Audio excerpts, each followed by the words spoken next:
Aksi tak terpuji viral di media sosial setelah seorang pengendara motor diduga sengaja menghalangi ambulans yang tengah membawa pasien darurat di Jalan Badoka, Makassar. Bukannya menepi memberi jalan, pria tersebut justru santai melaju tepat di depan ambulans meski sirine terus berbunyi keras. Yang bikin publik makin geram, pengendara motor itu bahkan sempat melakukan aksi lepas tangan sambil tetap melaju di tengah jalan. Supir ambulans pun terlihat terpaksa mengurangi kecepatan demi menghindari risiko kecelakaan karena jarak kendaraan yang terlalu dekat.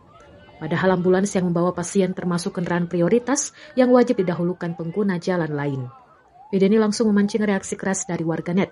Banyak yang menilai aksi tersebut membahayakan pasien sekaligus pengguna jalan lainnya.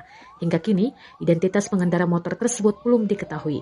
Rekamannya diunggah akun Instagram @makassarinfo pada Jumat 8 Mei 2026 dan ramai diperbincangkan di media sosial. Starboy. Keren dong.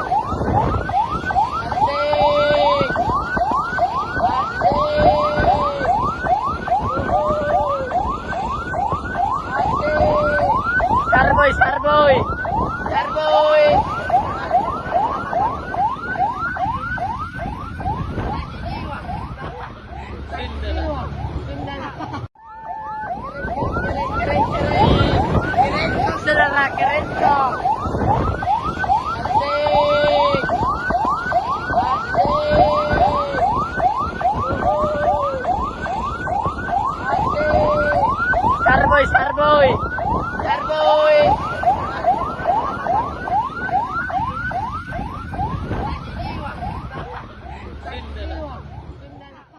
Download Tribun X sekarang, menghadirkan lokal menjadi Indonesia.